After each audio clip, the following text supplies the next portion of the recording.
the Cipla Q4FY20 earnings conference call hosted by Kotak Securities Limited. As a reminder, all participant lines will be in the listen-only mode, and there will be an opportunity for you to ask questions after the presentation concludes. Should you need assistance during the conference call, please signal an operator by pressing star then 0 on your touchtone phone. Please note that this conference is being recorded. I now hand the conference over to Mr. Chirag Talati from Kotak Securities Limited. Thank you, and over to you, sir. Hi, good evening, everyone. This is Chirag from Kotak Institutional Equities. I thank the Cipla management team for giving us an opportunity to host this call today. From Cipla, we have with us today Mr. Umang Bora, MD and Global CEO, Mr. Kedar Upadhyay, Global CFO, and Naveen Bansal from the Investor Relations team. Over to you, sir. Thank you, Chirag. Good evening and a very warm welcome to Cipla's Q4 earnings call. Hope you and your families are well and safe. I'm Naveen from the Investor Relations team. Let me draw your attention to the fact that on this call, our discussion will include certain forward-looking statements, which are predictions, projections, or other estimates about future events. These estimates reflect management's current expectations of the future performance of the company.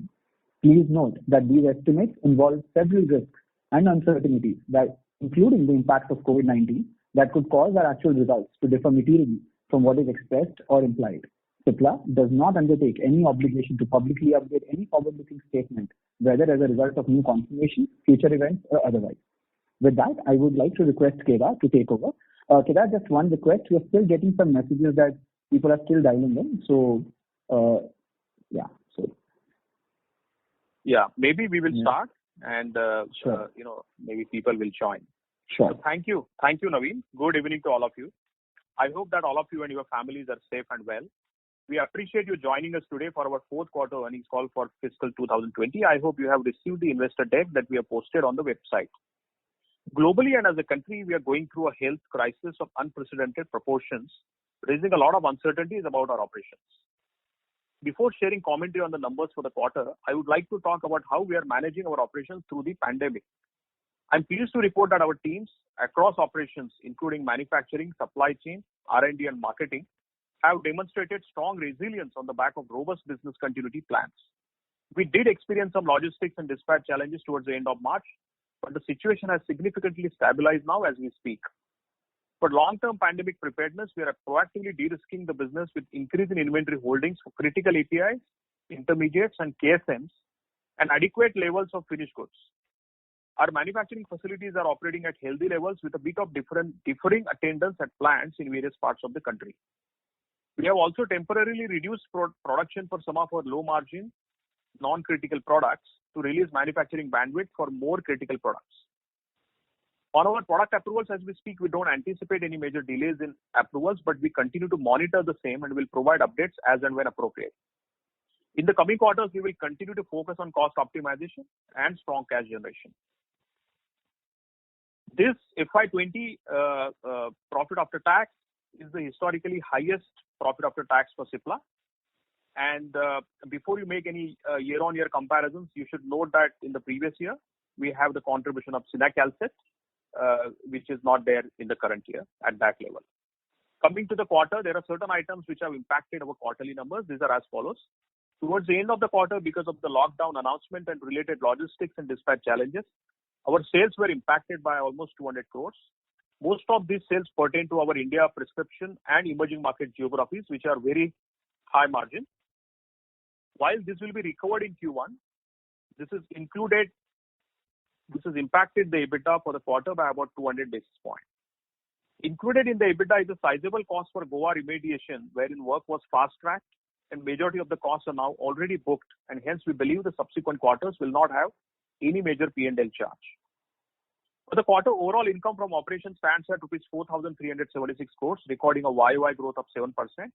When normalized for contribution from IP-enabled opportunity in US in the base, along with strong performance across our branded markets in India and South Africa. As mentioned earlier, the sales for the quarter were impacted by over 200 crores because of COVID-linked dispatch situation.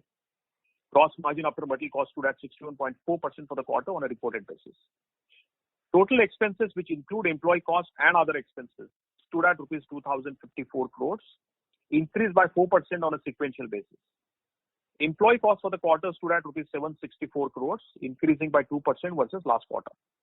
The other expenses, which include R&D, regulatory, quality, manufacturing, and sales promotion, are at 1,290 crores, increasing by 6% sequentially, largely driven by Goa remediation expenses and other growth-linked investments. Total R&D investment for the quarter are at 7% of revenues. Over the last 3 to 4 months, we have seen strong validation and successful execution of high investment limited competition portfolio with the approval of albuterol and completion of trials for the generic Advair and filing of another complex inhalation asset. This will result into moderation in our R&D spends in FY21 as we had guided earlier. Reported EBITDA for the quarter was at 652 crores or 15% of sales. As highlighted earlier, the COVID-linked cutoff has impacted this by about 200 basis points. Tax charge for the quarter stood at rupees 86 crore. In fiscal 21, we expect tax rate to moderate downwards given the changes in the corporate tax regime. Profit after tax is at 256 crore or 5.6% of sales. During fiscal 20, we maintained very strong focus on cash generation. We prepaid USD 275 million of Invagen acquisition loan ahead of schedule during the year. Our long-term debt now stands at USD 315 million, out of which 275 million is towards the Invagen acquisition and South African rand 720 million for the Mirren acquisition in South Africa. We also have working capital loans of about USD 41 million and South African rand 280 million, which act as natural hedges towards our receivables. Total net debt to equity is about 0.05 and very healthy. Outstanding forward and option contracts as a hedge for receivables as of 31st March 2020 are USD 197 million and rand 510 million. During the quarter, we have also hedged a certain portion of our forecasted export revenues. The outstanding cash flow hedges as of 31st March are USD 121 million and rand 312 million. From a capital allocation perspective, we have significantly improved our return on invested capital over the last 2-3 years by almost 300 basis points. We continue to maintain our aggressive investment stance in established branded franchises of India, continued focused investments in South Africa, and calibrated investments in US generics and specialty business, which will drive further improvement in the return metrics. As I mentioned in the beginning, we will remain focused on ensuring a healthy cash position and reimagining the cost base across our businesses in these times.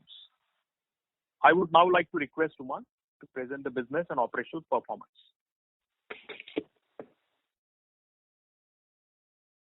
Thank you, Kedar.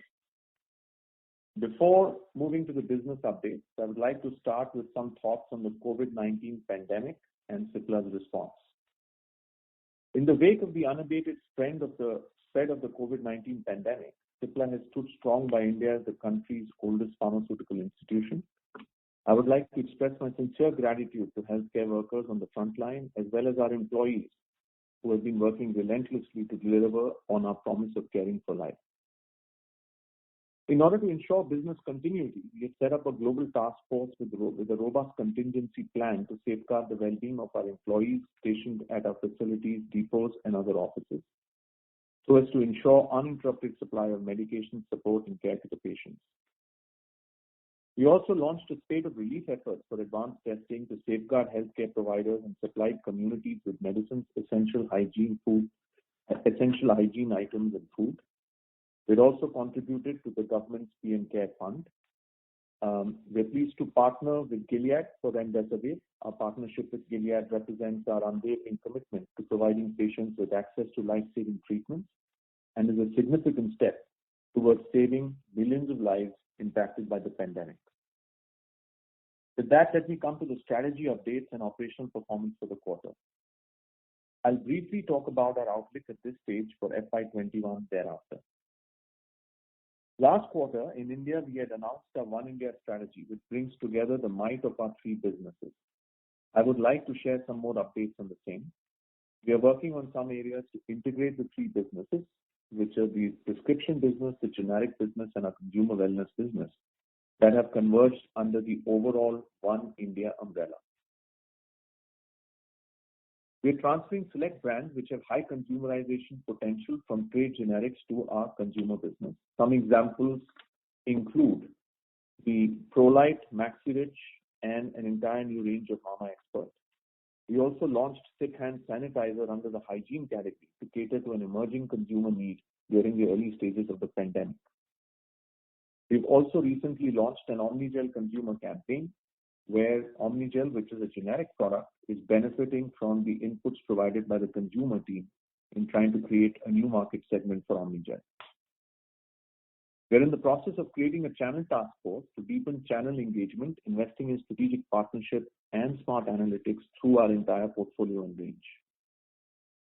We've also improved Patient Connect through our Berok Zindagi campaign and several other One Therapy platforms that we are contemplating.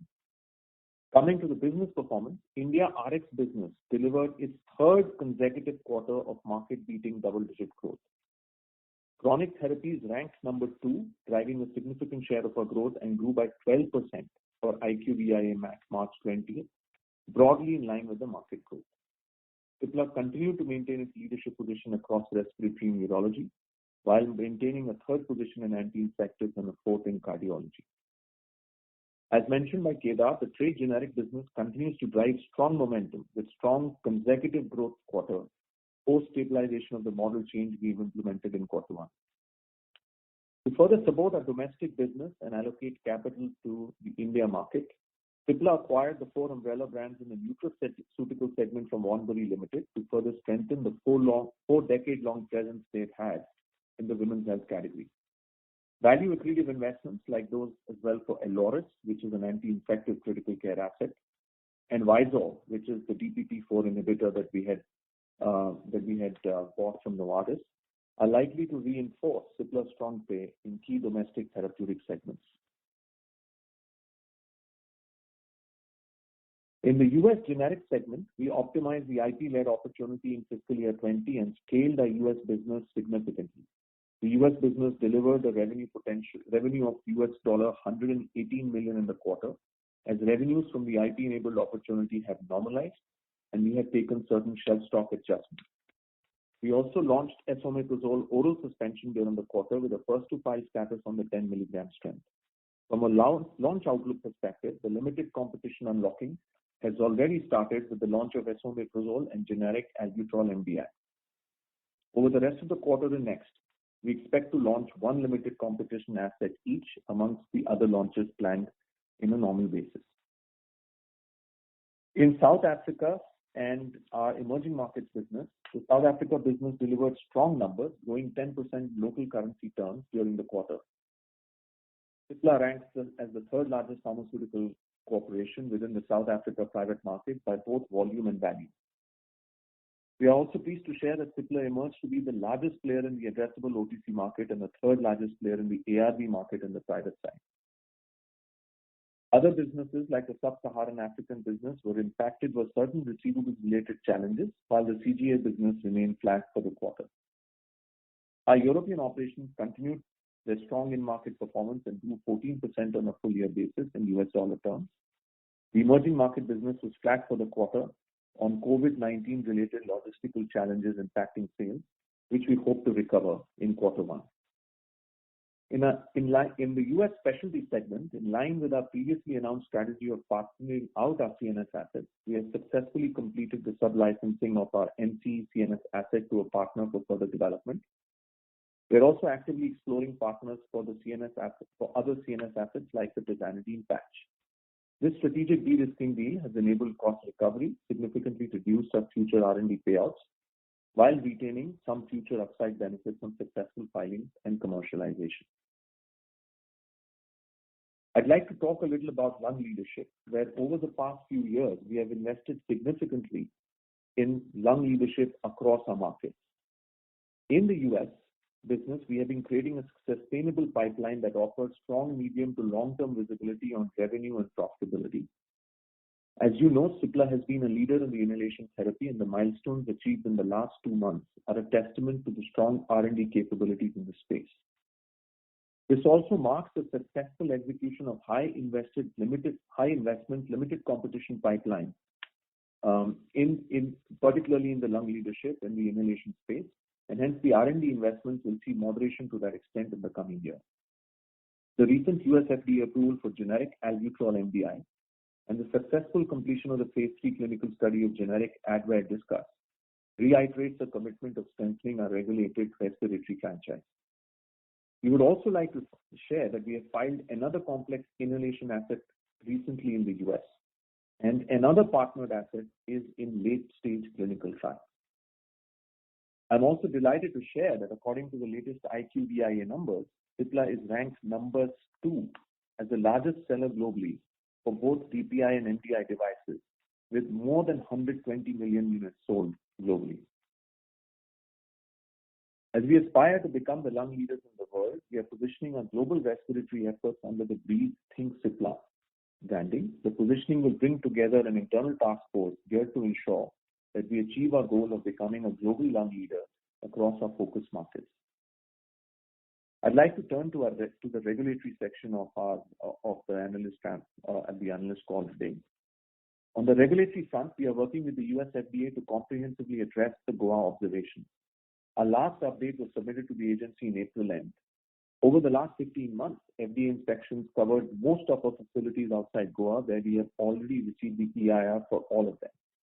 We will continue to provide regular updates on the same in our quarterly communications and continue to remain focused on maintaining the highest standards of quality across our manufacturing network.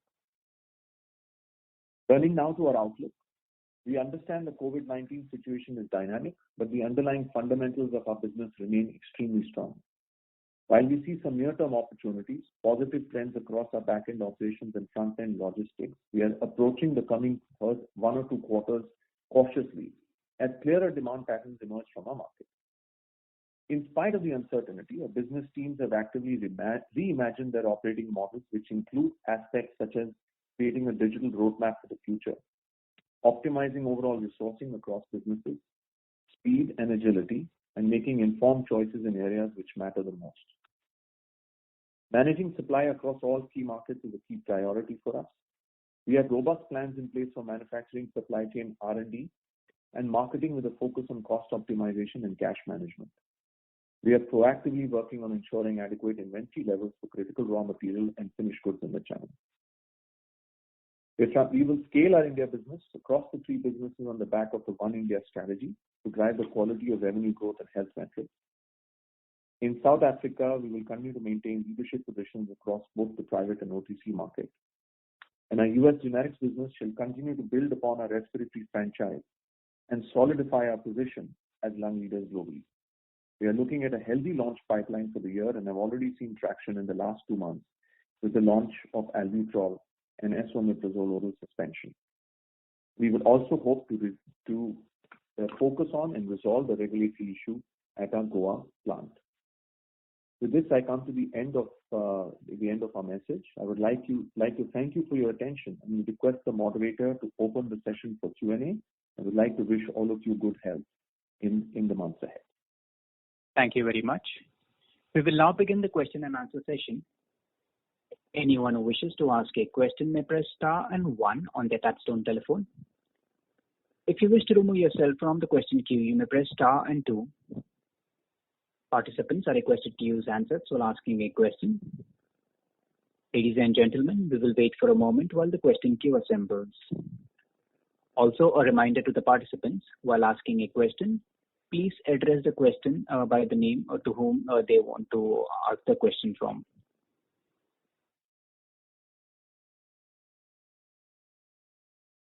The first question is from the line of Anubhav Agarwal from Credit Suisse. Please go ahead. Hi, thank you. A couple of questions from my side. First is on the cost angle. Just want to understand the dynamics, how cost will be playing out now. I'm not talking about the Q4, but just cost playing out now under the COVID situation. So, like for example, in the branded generic market, we have a lesser promotion cost now, but on the manufacturing side, we will have maybe higher cost due to social distancing and other norms, etc. So, just want to understand the interplay of the cost. What is the net impact on us from this different angle? Yeah. Anubhav, broadly, what you said is that is our experience. So the activity in the branded markets on the ground has substantially gone down right from the day of the lockdown in various markets we operate. So on those activities, we are certainly seeing lower spend. On some of the safety-related expenditure in manufacturing facilities and our depots, we are spending more on masks, sanitizer, food and distribution, etc. So I think those categories of spends have increased, but on the whole, we are able to balance it out because in the plants as well, because of the lower activity, there is some reduction in repairs and maintenance and stores and spares and power as well. So after the quarter gets completed, June quarter gets completed, we'll be able to quantify this better for you, Anubhav. But trend-wise, what you said is appropriate. So net, trend-wise, you calling it neutral to positive right now from the cost side? Yeah, I would say as of now neutral-ish to a little bit positive. But let's see how it progresses in the coming days. Sure. And second question was on the albuterol. I just wanted to understand two points here. One is when we track the IQVIA volumes, it shows a significant jump in the month of March, and now it shows that volumes which are panning out for the last 3-4 weeks are like 13 to 15% lower than what it was before the shortage level itself. So I just wanted to understand, one is IQVIA numbers, but in the market, is there still a significant shortage of albuterol? That's question one. Second is this, and how is the substitution working? Now you've been selling this drug for 3-4 weeks in the market, because what we've seen is Perrigo has taken all the market share only from Provia, the brand for which they were AB rated. So is it really the three substitution? Like, is it Ventolin market also fully open to Cipla when they're going to commercialize albuterol? Yeah, I'll request Umang to take this question. Yeah. So, Anubhav, you're right. I think the albuterol expanded by almost 15% from a normal basis on account of the COVID crisis, and I think a lot of it had to do with the characteristic of the product. We believe this is normalizing now, but even without this is a 60 million unit market with fairly attractive pricing even today. On your second question, yes, I think the market is interchangeable. The issue is for anyone to take a share of the other side of the market, they have to have adequate capacity because both Proair and Ventolin have fair amount of units, 30 million each. So any one player trying to come in and take up this will take a long time to ramp up. But it is our belief that the market is interchangeable. Thank you. Thank you. A reminder to the participants, please limit your questions to 2 per participant. Should you have any follow-up, request you to rejoin the queue, please. As well as, while asking the question, please mention the name of the management member to whom they want to address the question. The next question is from the line of Prakash Agarwal from Axis Capital. Please go ahead. Yeah, thanks for the opportunity. Good evening to all. Question is on the demand scenario. So obviously we saw a lot of pre-buying both in India and US markets in February and March. And April onwards, in India at least, we have seen an 11% IPM, decline.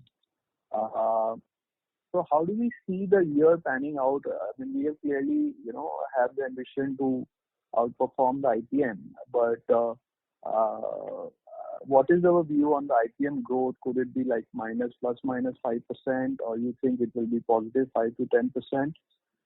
And similarly in the US market, so most of the, the patients are not, at least half of the patients are not able to go and get treated. So what is the outlook for the volume front? So I think let me try and take this. In India, I think we saw a rise in the chronic segment of the market. I don't think the acute segment of the market showed the type of rise that you're mentioning. So there was some uptick in chronic buying, which we also saw as a pattern even at the GST time. Right, the chronic medicine buying had gone up, the GST or the demonetization time. So this normalizes over a period of time. And I think this is what we're also thinking. I'm not sure we're at a point where we can tell you where demand will be, because there are multiple moving points on what is a red district, what is an orange and green district, and clearly the trends are very different, at least from the initial 3-day or 4-day experience that we've had, which in no way is indicative of where the market is. So I think we're still looking at the demand pattern. There's nothing as yet which seems to suggest that there's going to be deep panic. There's also nothing as yet that suggests that we will have demand is going to outpace supply at the way that we're commenting. So I don't think we have any. We're not seeing any panic signals. At the same time, we're not seeing a huge surge in demand anymore. From a US perspective, I think in that market we've already noticed that a lot of prescriptions have shifted to be digital. A lot of fills have shifted to be probably slightly longer in terms of tenure. So, doctors have, from what we noticed from other companies who are reporting, 30 days have become 90 days. In terms of fills, as well as teleconsultation has spiked up considerably. So even there, I think over a period of time, the initial perhaps 1 month or the period just before the COVID might have resulted in a little bit of stocking. But I think that will also decongest over a period of time. Okay. But any number you'd like to give for the IPM growth this year? No, I don't think anyone will be able to give you any number because I don't think it's too early because we don't have a sense of how the districts are behaving itself. So any number given now will be. Yeah, and my second question is on the follow-up on the earlier question of earlier participant on albuterol. So clearly there were shortages till March, and we got a fast track approval, so to say. How do we see the competition coming up now? Since you have in your press release talked about staggered launch. Would you assume that the shortage situation could lead to one more player at least coming in the next 6-12 months, or any color you can give? Yeah, I think it could be expected. There is one more player in the queue. And I think after that, we haven't seen anyone else or heard of anyone else doing a clinical trial. So I think obviously we could expect more competition. But, even before the shortage, if we just step back, this was a 55 to 60 million unit market in the US. And during the shortage, it is analyzed to somewhere around 65 million units. Sure. So even if the shortage goes away, this is a fairly significant 55 to 60 million unit market, right? And albuterol is, it's a fairly large category size by value terms as well. So the shortage is only accounted for a 10% or an 8% trigger on a quarterly track rate, which will normalize. But yes, there could be one more player that we are aware of who is in the queue for an approval. Okay. And your staggered supply? Mr. Agarwal? Yeah. So sorry to. So for any follow-up, request you to rejoin the queue, please. Sure. Thank you. Thank you. The next question is from the line of Nithya Balasubramaniam from Sanford Bernstein. Please go ahead. Hi. I just want to start by commending Cipla and other pharma companies for actually going above and beyond in these difficult times to provide us with essential medicines. So thank you. I have two questions. One is a follow-up on generic preventive. So you alluded to capacities, how you need adequate capacities to be able to target, let's say, the Ventolin market or the Pro-Air market. So does Cipla have enough capacities already, or are you actually increasing capacities as we speak? Is there a timeline when you think you will have adequate capacities? And the second question was more around the US generic pricing environment. I think we have been hearing that pricing is better now because supply is more important than pricing given the COVID situation. So your thoughts on how the pricing is in the US generic environment, and whatever is happening, do you think it will stick? Yeah, Nithya, I think we believe we have capacity for what we believe is an adequate share of the market. The thing with any inhaler that recently gets launched is that you just have to make sure that the scale-up happens properly, and that's why we had announced a staggered launch. Because clearly, there are multiple parts involved in this, starting with the API to the device to everything. So just getting all of that full kitted is, I think, is important for us, and therefore we had announced a staggered launch. But yes, from our perspective, we believe we have adequate capacity to get an adequate share of this market. And on the second price point, Nithya, yes, we have seen, I would say, a little bit of a stabilization of prices in the US. and and in some way, maybe a lot of us are also not noticing an adverse environment there because there's just so much more to worry about at this point in time. So I do think that things have stabilized, but the general trend of a price decrease being there every year will still exist. I'm sorry. You said the general trend of prices declining will still continue. Will continue because that's the nature of the U.S. market. But the aggressive declines we saw, I think those are beginning to stabilize. So every year the U.S. market has, even before 3 years or 4 years back, every year there was a decline in the market. And that trend will continue. I think it got accelerated with levels which were pretty high, which we think now are beginning to stabilize. Thank you. I have a few more, but I'll join the queue. Thanks. Thank you. A reminder to the participants, please limit your questions to 2 per participant.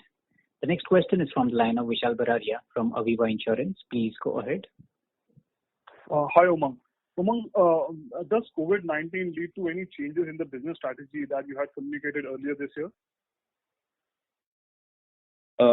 It doesn't lead, well, for us, I think, yes, in the sense that a lot of the strategic themes get accelerated. We had a theme around wellness, which was a consumer business. We had a theme around lung leadership, which is really around respiratory medicines reaching across the markets. Those are, of course, getting accelerated. I guess the fallout is that our capital allocation towards specialty is now more measured. We're partnering out assets in CNS, and on the institutional side, we're looking for how we can strategically ally this business between ourselves and somebody else. Okay. And last one is the complex inhalation asset that you have in phase 3. So how big is the opportunity here? Any perspective that you could share at this stage? So I do not want to comment on it. I think hopefully since the asset's been filed, we will begin to see news in the public domain. But at this point, I don't want to comment. It's fairly attractive, and I think it's a fairly attractive asset. Okay. Well, thank you very much. I'll join back the queue. Thank you. The next question is from the line of Manoj Garg from White Oak Capital. Please go ahead. Yeah, very good evening to all of you, and thanks for taking my question. So one is basically on the domestic market. Given the supply and the logistic challenges what we have seen, have you seen any impact in terms of the inventory or the inventory at the stockist level, or you think that there is enough inventory basis there and it will not impact overall the sales volume for the domestic market?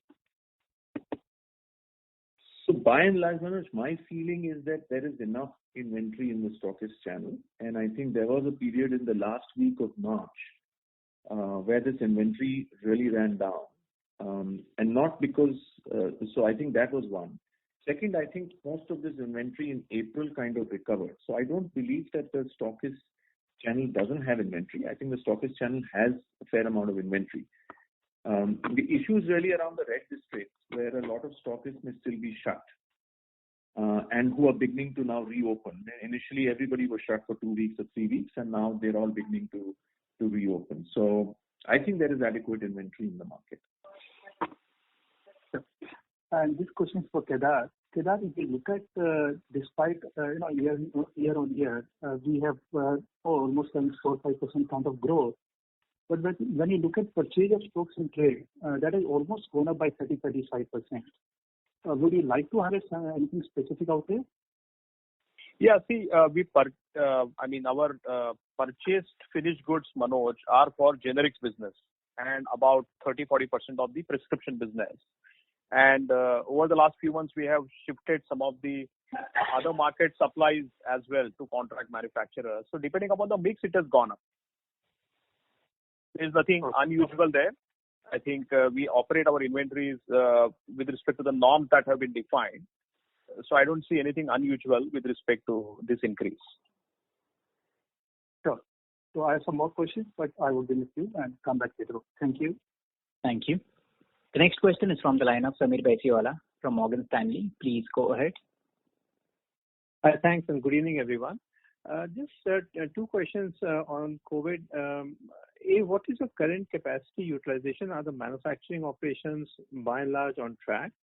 And second, what is it that you're seeing in India on the ground in terms of doctors opening up their private practices?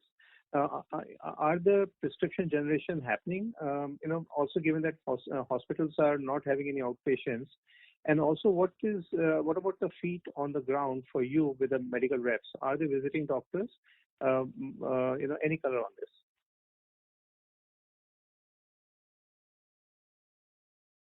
Sameer, sure. I can talk about a couple of them. I think from a capacity perspective, utilizations will vary by plant and by location, because there are some locations which are closer to Mumbai where there's a big lockdown, and there are some locations where operations continue as normal. But if your general question to me is pre-COVID where you were versus post-COVID where are you in terms of overall, I think 80-85% is back in terms of utilization. And it's my belief that the other 10 or 15% will also get there very, very soon, within a week or so. So, since most companies carry the inventory, I don't think that this has resulted in a shortfall across the chain. So I think that would be on capacity. And I'm talking about global view here, Sameer. So India plus our plants in the US plus our plants in South Africa. If we look at maybe the domestic market, yes, I think we've just resumed. I think some parts of the market just began. The green zones opened up, so the field work has started to a limited extent, and on a very precautionary basis. But we've also seen that a lot of connect with the doctors shifted digitally in the last month or so, and I think that is what we're seeing. And from a rep perspective, I think a lot of engagement is happening digitally across companies, including Cipla. And once the districts begin to reopen, I think the field force will be working optimally across this. And when you say digitally, you mean to say is virtually, either video calls or conference? Yes. That is right. Okay, great. And just one more. And you said you won't talk too much about the inhaler product that you filed, but I'll just try anyways. Is it patent protected or is it a genericized opportunity? If you can talk about that. And are you first to file based on the clinical trial data that you may have? And third, what could be the potential time to launch? Is it 1 year cycle review, or are there any IP issues that may delay you beyond that?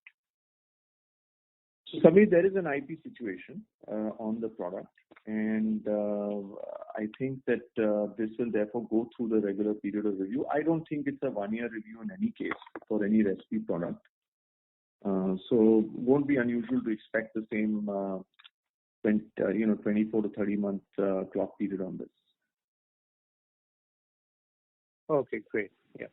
Thank you. Sorry, Umang, just to clarify, on the doctor side, the prescription generation, is it like 50% of what they were doing pre-COVID, or is it higher or lower? Any idea on that? No, I think, Sameer, it depends. It also depends by practice. Dermatology is down quite significantly. We see dentists down quite significantly, right? But there are some practices which are chest physicians, for example, is pretty robust at this stage, right? Across zones, because even though the doctors may not be meeting people may not be meeting people physically, there's been some prescription generation that they are doing tele and and virtual wise. So it depends across the universe. There's some categories worse affected than the others. Okay, great. Thank you so much. Thank you. The next question is from the line of Neha Manpuria from JP Morgan. Please go ahead. Thank you for taking my question. Umang, if I heard in one of the questions before, you talked about relooking at the institutional business for the US, either partnering or on your own. Is there a change in the way we are looking at commercializing tramadol? No, we will still commercialize tramadol. but we are looking for a way in which we can do it optimally, with perhaps lesser capital allocation to it, because the first 1 or 2 years could result in some amount of increased expenditure to build market. So we're looking for ways on how to offset that expenditure. We clearly don't want the entire expenditure to be hitting us. Okay. So more on the commercialization front. That's right. Understood. And second, on the India business, leaving aside the impact that we saw in March and April in terms of inventory, do you think there is scope for further inventory reduction at the distributors, which could, potentially impact primary sales? Or how should I look at the working capital for the India business? Is there a risk that number goes up this year? I don't think the inventories would go up in India simply because there are just too many nodes. In my view, there are just too many nodes. Inventory may go up with companies, but may not go up with the trade. And it's my belief, Neha, that the trade is well supplied. Okay. Right. So I don't think that is an issue. I think there could be some stress within the market on the receivable side, especially from the hospital part of the network. There I can clearly see a little bit of stress that could emerge over a period of time if the demand doesn't resume properly. And this is not across the big hospitals, which are bulk of the buyers, but perhaps out of the smaller guys in the network. Understood. Thank you so much. Thank you. The next question is from the line of Nimesh Mehta from Research Delta Advisors. Please go ahead. Yeah, thanks for the question. I'm sorry, but I couldn't get your earlier comment. You said that there has been COVID-related logistics issue which has impacted the sales. So which part of the business has it exactly impacted? Nimish, towards once the lockdown started in the second fortnight of March, typically our cutoff date is in the last week. And during this period, some of our dispatches to emerging market and India prescription business, the cutoff was unusually higher as compared to the usual year-end cutoffs. So I generally see good growth. Let's say in India, we see a good growth of 12-13% this quarter. No, we have seen the growth would have been much higher if we would have been able to dispatch whatever we wanted to dispatch. It would have been higher than that. So our plan was a little bit higher than what we have demonstrated. It could have been unusually higher, but then how do you explain the EBITDA margin coming down? Because this is kind of getting normalized, is what I understand, because of the logistics issue. Had there not been a COVID-related situation, then it would have been a normal quarter for us. But so in that case, why has the margin been down? Yeah. So there are two factors, Nimish, that we explained. One is that the margin on these cutoffs is higher than the company margins. And if you sort of adjust it back, then the gross margin steps up significantly. And in the cost, we said that there are certain remediation charges for the Goa that we have fast-tracked. So most of the remediation charges have been booked in this quarter. So these are the two reasons why the EBITDA margin for the quarter looks a little bit lower. Okay, understood. Next question is about the Proventil and Provera. You mentioned that these are interchangeable markets. What exactly is the difference between these two products? My understanding was that the device itself is different. If you can correct me. So why are two products? The NDAs are different. What exactly is the difference? Why do we feel it's still interchangeable?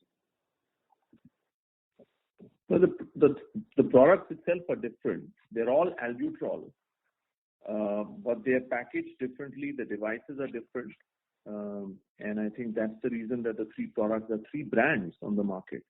It's like insulin, right? If you look at insulin, even insulin has so many for fast release, basal release. There's so many insulins on the market, even in the US. So the products itself are different. If the device is different, then do you think that it's a great expression. Only thing is if the device. Sorry. No, I think there are two issues. I agree. I think I might know. I'm sorry I interrupted. Or let me just wait. Why don't you finish your question? I'm sorry I interrupted you. No, the only question was that if the device is different, then still will it be an interchangeable market because device is a significant value addition to the overall product. Yes, I think the The question in the US is how are prescriptions written? Are they written as albuterol or by the brand? And it is our belief that a significant share of the market is written as albuterol, and therefore it is substitute. Okay. Thank you very much. Thank you. A reminder to the participants, please limit your questions to 2 per participant. The next question is from the line of Vishal B from Aviva Insurance. Please go ahead.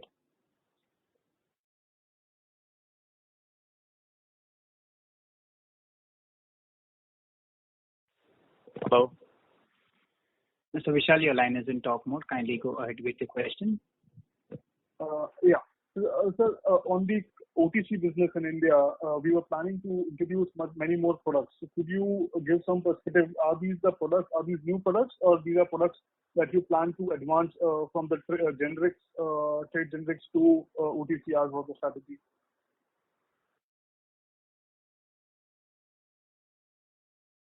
Kedar, you want to take this?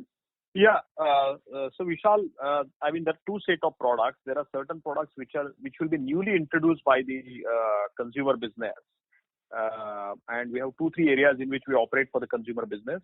Recently, considering the COVID, in fact, we introduced a sanitizer with the brand name Cipla, and that has very wide acceptance. In the month of March and April, we did really well on this product. But outside that, whatever products have high consumerization potential and which today are in the generics portfolio, we will be doing a sequential introduction to the consumer portfolio, and that has begun in the from the last 6 to 9 months or so.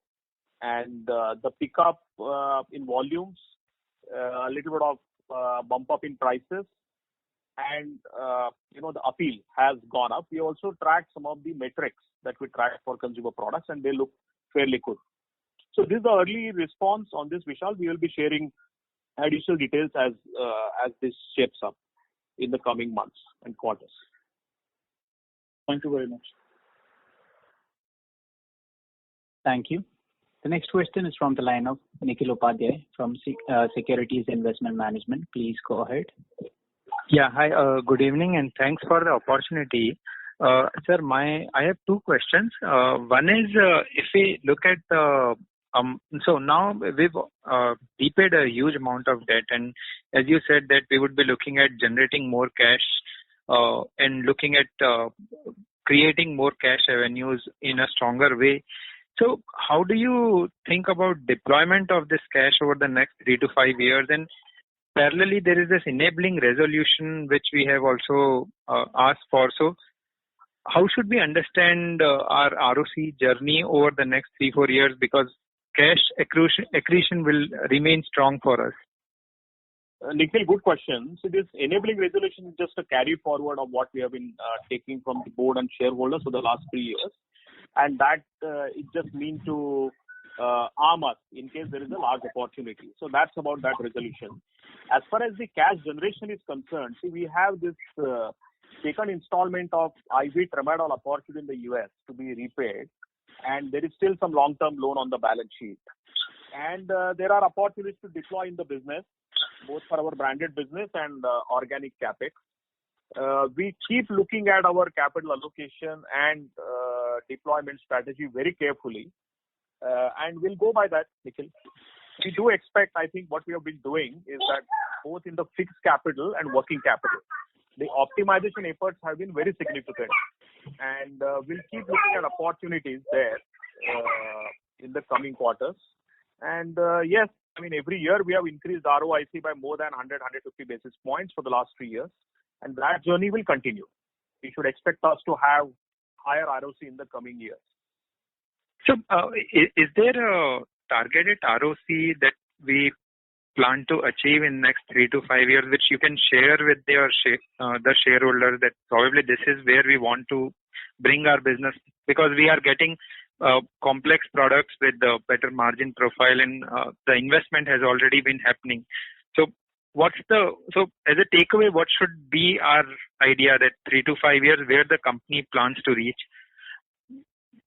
See, I would tell you that for the last 2-3 years, we have shared that our ROC has increased by 300 basis points.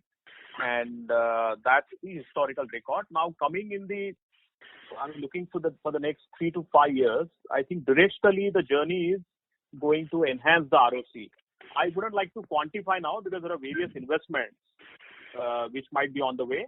And various business trajectory could be different. It will evolve very differently. There are risks and opportunities both which are present. So I wouldn't quantify, but directionally our efforts are all to increase the ROC.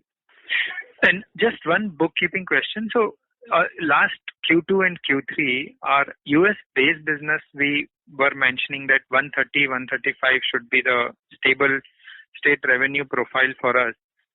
This quarter, we've come to 118, 119. So is it like some one-off or so what should be the base revenue of US business on which we will build up or? No, I think we said that our US-based business is around 120 to 130 in that range. So we'll continue to be in that range. And the opportunities such as albuterol will have a opportunity for us to meaningfully lift it up. Okay, fine. Thanks a lot, sir. Thank you. Thank you. The next question is from the line of Krishnendu Saha from Quantum Mutual Fund. Please go ahead. Yeah, thanks for the payment date. So the advert charge reading was supposed to be out in March. So have we filed for that? I'm sorry, I could not follow completely well. Could you repeat it, please? Yeah, sorry, I joined in a little bit late, so I might have missed it. I'm just repeating. The advert trials where the results were supposed to be out in March. So suppose that have we filed for approval? The US? Yes, the filing is imminent. It is either going to be done we're just saying it's imminent. Will probably be done in a day or two. And timeline, what are you looking at for that? Well, I think we don't have, it depends on how the FDA reviews it. There is no IP around this at all. Right. My guess is that, I think for most respiratory products, you should pencil in around 18 to 24 months. Sure. And Kedar, what is the expenditure which is there for the plant remedial measures? Can you give me the figure, please? Yeah, I think we have spent some money on the consultants and additional charges. That's in the OPEX line, and there are certain write-offs. I would say put together all of this would be about a percent or a little bit higher than 1% of revenues. A percentage higher than revenue, is it? Correct. Yeah. Thank you. Thank you. The next question is from the line of Surya Patra from Phillip Capital. Please go ahead. Yeah, thanks for taking my question. So just wanted to have a sense, whether the full impact of the COVID that was already seen in the fourth quarter, or there is some impact that we should be seeing further in the first quarter. I'm asking this question means whether are you seeing further impact on the export side because of the kind of a lockdown situation, various kind of lockdown situation in various parts of the world, including India, and also what incremental benefit on the chronic side that we would have seen in the fourth quarter. There could be a relatively lower demand situation generally globally in the emerging market as well as India. And third, do you really worry about the kind of the acute therapy, which is the season should be starting June or something like that, and the channel filling would have started by now for the rainy season, for the acute season generally. So given all these factors, do you really see there could be a sequential more impact of COVID that would be visible for Cipla?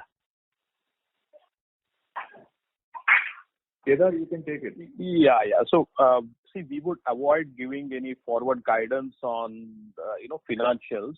What we're doing now is, what we're doing now, I think you asked 2-3 questions. What we're doing now in terms of supplyability to all our global markets is we are tracking basically the attendance in the plants, production activity, dispatches, order flow, and cash collections. We are tracking important lead indicators to drive our business as a business continuity measure. And we do believe that our internal preparedness is very high. The inward supply chain is at the highest reliability now. And all of the things that I mentioned are at varying degrees, So plant by plant attendance, there is a differing trend that we alluded to. Dispatches do have certain challenges, but subject to paying a little bit more to drivers, transporters, and cargo and charters, we are able to. So I think domestic and export businesses to various geographies, there is a varying trend of supplyability. But we do believe that subject to a little bit of cost escalation, we will be able to handle the shipments. So this actually has to be moderated with respect to the credit and liquidity situation. For example, Umang spoken about the hospital business. Now, the liquidity there is a little bit lower. So you should certainly factor that the hospital supply would be a little bit lower. So I think that's how we are taking it. We are almost taking it day by day, and we believe that we have a very robust process on the business continuity.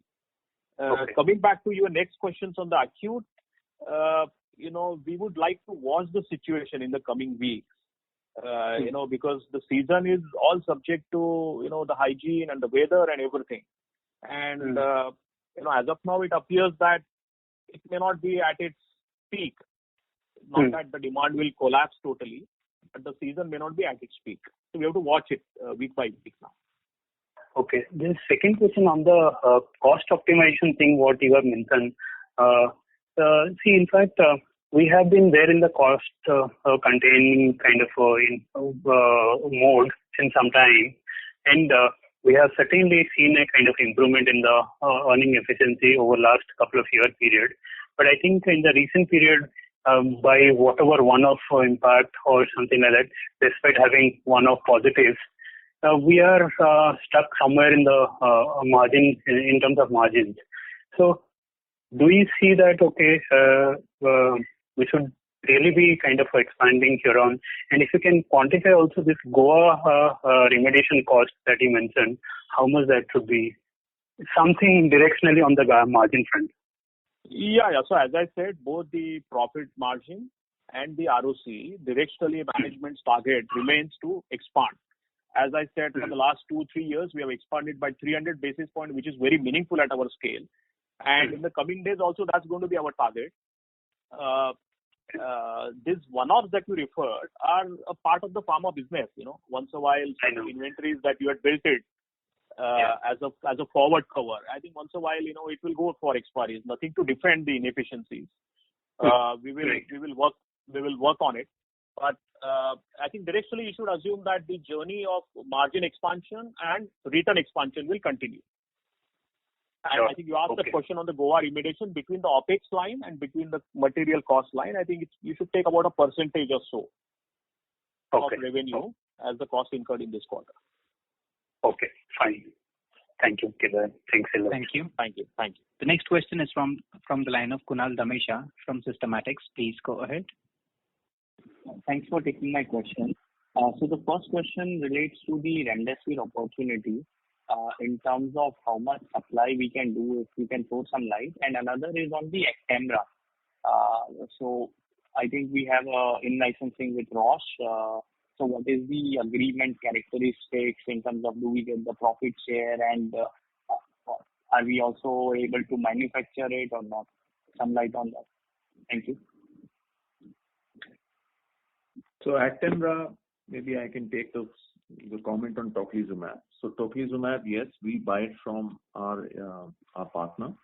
We don't manufacture it. It comes from the partner, and it's a licensing transaction, which is quite it's a licensing transaction like we've done for several other products.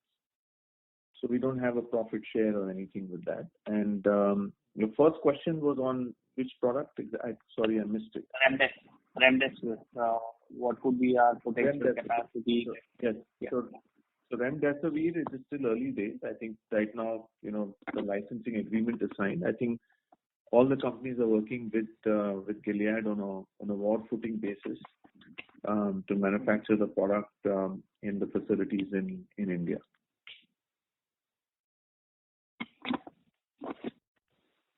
Okay, but what Gilead has said in terms of the long lead time, so is it a possibility to reduce it somehow by chemistry improvement or process improvement?